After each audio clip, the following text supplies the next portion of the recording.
আচ্ছা মা, তাজমহল এত সুন্দর, তাজমহল কি আমরাই বানিয়েছি তাই না?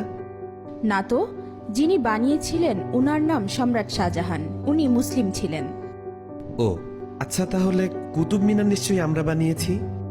না না, উনিও মুসলিম ছিলেন, উনার নাম কুতুবউদ্দিন আইবেক।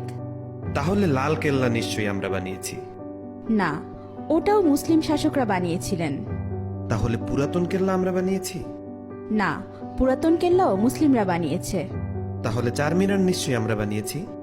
না, চারমিনারও মুসলিম শাসকরা বানিয়েছে।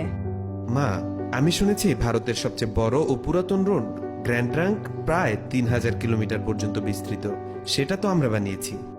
না না, গ্র্যান্ড ট্রাঙ্ক রোড আমরা বানাইনি। গ্র্যান্ড ট্রাঙ্ক রোড এক মুসলিম শাসক বানিয়েছেন, উনার নাম শেরশাহ।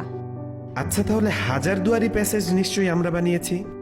না বেটা, এটাও মুসলিম শাসকরা বানিয়েছে। আচ্ছা, তাহলে মুঘল সাম্রাজ্য আমাদের ছিল তাই না? না, মুঘল সাম্রাজ্য মুসলিমদের সাম্রাজ্য ছিল। আচ্ছা, জয় হিন্দ এই শব্দটা কি আমরা প্রথম তৈরি করেছিলাম? না, এটাও একজন মুসলিম প্রথম বলেছিল। আচ্ছা মা, সারে জাহা সে আচ্ছা হিন্দুস্তা হামারা এই শব্দটি আমরা প্রথম বলেছিলাম তাই না? না, এটাও একজন মুসলিম কবি লিখেছিলেন, উনার নাম ইকবাল। তাহলে প্রথম স্যাটেলাইট লঞ্চ নিশ্চয়ই আমরাই করেছিলাম।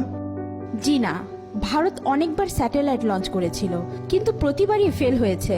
এরপর এপিজে আবুল কালাম আজাদ প্রথমবার সাকসেসফুল ভাবে স্যাটেলাইট লঞ্চ করেছিলেন। উনি না থাকলে আজ ভারত স্যাটেলাইট লঞ্চ করতে পারত না।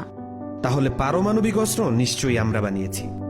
না না, পারমাণবিক অস্ত্র একজন মুসলিম আবিষ্কার করেছে, উনার নাম এপিজে আবুল কালাম আজাদ। তাহলে মুসলিমরা না থাকলে আমাদের কি হতো মা? মুসলিমরা না থাকলে ভারত এক অন্ধকারাচ্ছন্ন দেশ থাকতো।